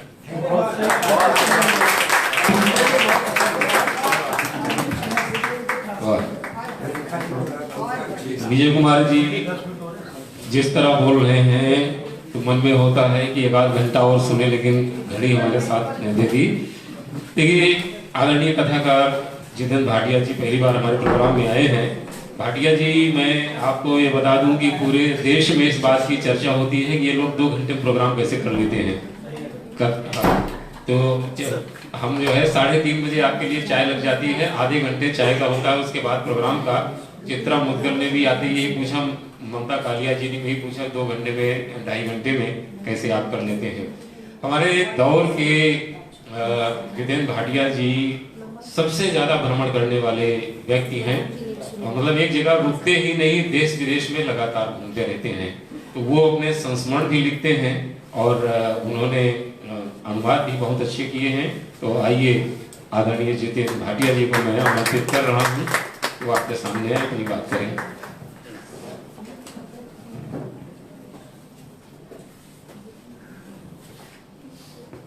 दोस्तों, आप सबका आभार कि आपने मुझे वक्त दिया अपनी बात कहने का। श्रोताओं में बहुत सारे चेहरे मुझे परिचित दिखाई दे रहे हैं, बहुत बहुत लंबी पुरानी पहचान के चेहरे दिखाई दे रहे हैं। बहरहाल अनुवाद मेरी कमजोरी है और मैं अपने अनुवादों के बारे में कुछ नहीं कहूँगा, लेकिन अनुवाद के बारे में कुछ चीजें आपके सामने रखना चाहूँगा। शिवानी जी ने एक बहुत अच्छी बात कही, ट्रांसक्रिएशन की। ट्रांसक्रिएशन है वो अपने आप में एक सृजन है। मैं 20 वर्षों से, इससे भी अधिक से अनुवाद कर रहा हूँ और बहुत से आप में से बहुत से लोगों ने सोचो साथ क्या जाएगा इस श्रृंखला के कहानियों के अनुवाद शायद पढ़े होंगे और बहुत सारी उसमें बहुत सुंदर कहानियाँ थी और उन कहानियों के जो मैंने अनुवाद किए वो उसके बाद मेरे अनुवादों से बहुत सारी भाषाओं में फिर अनुवाद हुए और काफी अच्छा अनुभव रहा। लेकिन इतना सब हो चुकने के बाद सच आपसे कहूं तो आज भी मैं अपने आप को अनुवाद का विद्यार्थी समझता हूं। बहुत मुश्किल काम है, एक संश्लिष्ट पेचीदा विधा है, बहुत मुश्किल विधा है। जैसे आप विज्ञान का अनुवाद करते हैं या विज्ञापन की बात हुई तो उनके तकाजे अलग अलग होते हैं। विज्ञान का अनुवाद आप विज्ञान को जाने बगैर, जिस चीज के बारे में लिखा गया है उसको जाने बगैर आप उसका अनुवाद नहीं कर सकते। मैं मुख्य रूप से साहित्य के अनुवाद की बात करूंगा। साहित्य के अनुवाद में व्याकरण बहुत जरूरी होता है। और व्याकरण से आप नियमों को उस तक सीमित न रखें व्याकरण शब्द को। व्याकरण यानी भाषा का आर्किटेक्चर। भाषा का आर्किटेक्चर जो है वो बहुत महत्वपूर्ण होता है। और जब अनुवादक एक भाषा से दूसरी भाषा में जाता है तो वो एक आर्किटेक्चर लेकर उसके सहारे एक दूसरे आर्किटेक्चर में जा रहा होता है। तो एक आर्किटेक्चर लेकर दूसरे आर्किटेक्चर उसको तोड़कर वो दूसरा आर्किटेक्चर बनाता है। और इसमें बहुत मुश्किलें सामने आती हैं। आपका शब्द विन्यास मुश्किल सामने आती है, कैसे उसको दोबारा किया जाए, क्योंकि हर भाषा का आर्किटेक्चर जो है वो अलग अलग होता है। विजय कुमार जी ने इस बात को कहा। तो अनुवाद में हम लगातार एक आर्किटेक्चर को तोड़कर दूसरा आर्किटेक्चर बना रहे होते हैं। कविता का आर्किटेक्चर तो और भी मुश्किल है। मैंने कुछ कविताओं के भी अनुवाद किए हैं, लेकिन उन्हें मैं अपने कहानी के अनुवादों से बेहतर नहीं समझता। शायद इसलिए कि मैं कवि नहीं हूं। एक सवाल उठता है कि भारती जी पर चर्चा हुई काफी, क्या अनुवाद के लिए एक अनुवादक का लेखक होना जरूरी है? यानी कवि के अनुवाद के लिए क्या कवि होना जरूरी है, या कि कहानी के अनुवाद के लिए कहानीकार होना जरूरी है? इसके सकारात्मक पक्ष हैं और इसके नकारात्मक पक्ष भी हैं। बहुत से नकारात्मक पक्ष भी हैं। सकारात्मक पक्ष तो ये कि लेखक जो है वो आर्किटेक्चर को बहुत अच्छी तरह समझता है। भाषा का आर्किटेक्चर जो है उसे बहुत अच्छी तरह समझता है। वो जानता है, उसके भीतर तक पहुंच जाता है, और जिस भाषा में उसे अनुवाद करना है उसे तो वो और भी अच्छी तरह जानता है। लेकिन इसके साथ एक दिक्कत भी है। दिक्कत यह है कि लेखक का अपना एक आर्किटेक्चर होता है, एक शैली होती है उसकी, एक अंदाजे बयां होता है जिसमें वो बात अपनी कहता है। और कई बार ऐसा होता है कि वो अंदाजे बयां, वो भाषा, वह शब्द विन्यास, वह आर्किटेक्चर जो है वो अनुवाद की भाषा को कभी कभी ढक लेता है। और जिस चीज की ओर विजय जी ने इशारा भी किया कि वो अपने आप में एक संकट की स्थिति है। तो दोस्तों, लेखक होना बहुत जरूरी नहीं है अनुवाद के लिए, लेकिन लेखक का अनुवाद करना इस मायने में अच्छा भी है कि वो अपने तरीके से जो फिनिश्ड प्रोडक्ट है उसको एक ऐसे अंदाज में पेश कर पाता है जो पढ़ने में ऐसा ना लगे कि आप अनुवाद पढ़ रहे हैं, और इसका बहुत असर जो एंड प्रोडक्ट है उसके ऊपर पड़ता है। लेकिन इसमें एक और खतरा भी है। खतरा यह है कि जब आप अलग अलग लेखकों के आप अनुवाद करते हैं उनको, तो एक तो भाषा का आर्किटेक्चर होता है जिसकी मैंने बात की, इसके साथ ही हर लेखक का अपना एक आर्किटेक्चर होता है। अब उसकी भाषा का विन्यास जो होता है, उसका कहने का ढंग होता है। तो दोस्तों, ये संकट है। इस संकट को हमें स्वीकार करना चाहिए।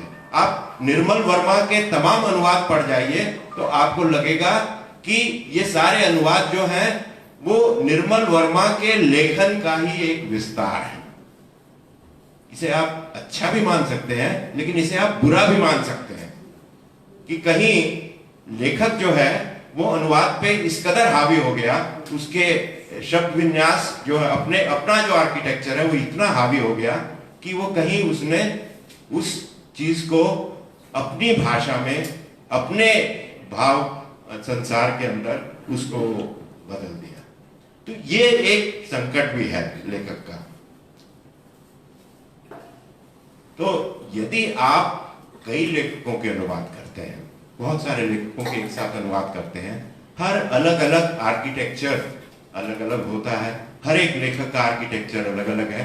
तो क्या कैसे उससे कैसे निपटा जाए, चाहे आप कितने ही अच्छे लेखक क्यों ना हो, लेकिन अपने आप को उस लेखक के आर्किटेक्चर में ढाल लेना ये अत्यंत जरूरी है। इसमें एक उदाहरण मैं आपको बताता हूँ। एक किताब है यासुनारी कवाबाता की, बहुत छोटी छोटी कहानियां उसमें, और उसका नाम है palm of the hand stories. तो उसके अनुवादक जो है मार्टिन होलमैन, उन्होंने उसकी भूमिका में एक बहुत सुंदर बात कही है। उन्होंने कहा कि मैं इसका अनुवाद करने से पहले मैं 3-4 जापानी कहानियों का अनुवाद कर चुका था, और एक पार्टी में मैं गया तो वहां पे जो बहुत विद्वान थे अंग्रेजी और जापानी भाषा के यमाडा, तो उनसे मेरी मुलाकात हुई। और जैसा कि मैं चूंकि जूनियर लेखक था, तो उनसे मुलाकात मेरी हुई, तो मैंने उनसे कहा कि मैंने फला लेखक का अनुवाद किया था, मैंने फला अनुवाद किया था, आपने देखा था क्या, आपके उसके बारे में आपकी क्या विचार है। तो वो कहते हैं कि यमाडा बहुत देर तक सोचता रहा, फिर उसने कहा हाँ मैंने तुम्हारे अनुवाद को देखे थे, लेकिन तुम गलत रचनाओं के अनुवाद करते रहे हो। ये जरूरी नहीं कि हर व्यक्ति हर रचना का अनुवाद कर ही पाए। ये बहुत बहुत महत्वपूर्ण चीज है, और इसीलिए कई बार जब हम अनुवाद करते हैं तो एक बड़ी नीरसता का आभास हमें होता है। आप सब उसका सबसे अच्छा उदाहरण मेरे ख्याल से आप साहित्य अकादमी के जो पुरस्कार मिलते हैं, जिन कृतियों को मिलते हैं, उनके अनुवाद नेशनल बुक ट्रस्ट दूसरी भाषाओं में करती है। आप मलयालम और तमिल और तेलुगु वगैरह के भाषा के जो अनुवाद हैं, उनको आप हिंदी में पढ़िए। जो अनुवादक हैं उनको एक पेज के हिसाब से पैसे मिलते हैं, और यही उसकी सबसे बड़ी सीमा है। उनको आप पढ़ नहीं पाएंगे हिंदी में उनको आप पढ़ नहीं पाएंगे, क्योंकि वो जो उसका विन्यास है, जो मूल लेखक का विन्यास है, उससे वो बिल्कुल भटक जाते हैं। तो ये एक बहुत बड़ा संकट है, और अंग्रेजी ने इससे पार पा लिया है। अंग्रेजी में आप देखेंगे, एक तो दूसरी चीज ये है कि अंग्रेजी में अधिकांश जो गद्य के और कहानी के और उपन्यास के जो अनुवादक हैं, वो मूल लेखक नहीं है। मूल लेखक आपको बहुत कम मिले। सबसे बड़ी बात यह है कि लेखकों और अनुवादकों के बीच का जो रिश्ता है वो बहुत सघन होता है, खासतौर पर अंग्रेजी में हमने देखा है। तो आप देखेंगे कि सरमागो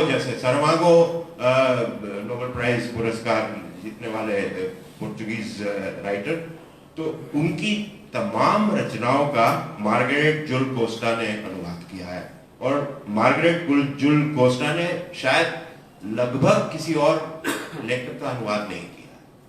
इसी तरह एमोसोस के लिए निकोलस लांगे या इसाबेल अलेंडे के लिए मार्गरेट पेटन वगैरह, तो ये डेडिकेटेड अनुवादक थे। और इनके बीच का रिश्ता इतना निकट था कि सारामागो तो जो ये मार्गरेट जुल कोस्टा थी, वो उसके पास आके रहने लगी और उनकी सहभागिनी बन गई। जिस द्वीप पर वो रहते थे वहां उनके साथ वो रही, और वो उसका फायदा यही कहा जा सकता है कि जो लेखक की बुनावट है, उसके लेखन की जो बुनावट है, उसके भीतर तक अनुवादक पहुंच जाता है, और बहुत उसको ईमानदारी से और बहुत सही ढंग से उसको वो व्यक्त करता है। और अच्छी बात यह है उसके लिए कि वो स्वयं उसका अपना कोई आर्किटेक्चर पहले से तय नहीं होता जिसे वो थोपने की कोशिश करे उस अनुवाद में, तो वो ओरिजिनल होता है। तो इन अर्थों में एक लेखक का अनुवादक होना एक संकट भी है। अनुवाद में बहुत सारे लेखकों के अनुवाद हुए हैं और खासतौर पर मार्केस का जिक्र कई बार आया है, शर्मा जी ने भी उनका जिक्र किया। हिंदी में बहुत खराब अनुवाद हुए हैं मार्केस के बहुत खराब अनुवाद हुए हैं, ऐसे अनुवाद जिनसे मतलब आप लगे कि इससे मुश्किल लेखक तो कोई है नहीं अगर आप उन अनुवादों को पढ़ें। तो ये शाब्दिक अनुवाद जो है इनके बारे में इनको चाहिए कि वो मार्क्वेस को पढ़ें कि उन्होंने अनुवाद के बारे में क्या कहा। मार्क्वेस कहते हैं मेरी रचनाओं के कुछ हिस्से बेहद मुश्किल होते हैं, उनका शाब्दिक अनुवाद लगभग असंभव है, लेकिन मुझे कई बार अपने अनुवादों से यह आभास होता है कि अनुवादक ने पूरी रचना पढ़ने के बाद उसके मुश्किल हिस्सों को लगभग अपनी याददाश्त से दोबारा लिखा है। इसलिए मैं अपने अनुवादकों के प्रति बेहद प्रशंसा का भाव महसूस करता हूं, क्योंकि वे बौद्धिकता से ज्यादा अंतर्दृष्टि में यकीन रखते हैं। तो यह अंतर्दृष्टि जो है, जिसकी बात विजय जी ने भी की, कि अंतर्दृष्टि जो है, भाषाओं के बीच की जो अंतर्दृष्टि है, इसको समझना बहुत जरूरी है। मैं आपको कई उदाहरण दे सकता हूं कि कैसे हम कुछ भाषाओं के ज्यादा नजदीक हैं, लेकिन हमारी ये मजबूरी है कि हम उन भाषाओं को अंग्रेजी के जरिए पढ़ते हैं। एक उदाहरण आपको दूंगा। मैंने ये चाइनीज मोयान लेखक थे, इनकी कहानी का अनुवाद किया था। अंग्रेजी में उसका अनुवाद का कहानी का नाम था You'll do anything for a laugh, Shifu. Shifu वहां पे कहते हैं, एक जो कारीगर, कुशल कारीगर होता है, उसको शिफू कहते हैं।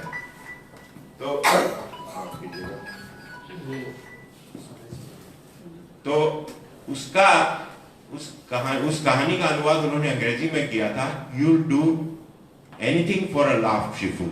जब मैंने वो कहानी पढ़ी तो मुझे लगा कि ये तो बिल्कुल गलत है। इसका अर्थ जो है You'll do anything for a laugh, Shifu, तो ये एक बहुत गलत प्रतीति देता है इसका। और जब मैं उस कहानी को मैंने पढ़ा तो मुझे समझने में ज्यादा दिक्कत नहीं हुई कि जो चीनी में उसका वास्तविक अर्थ रहा होगा वो बहुत अलग रहा होगा, और उसका अनुवाद मैंने किया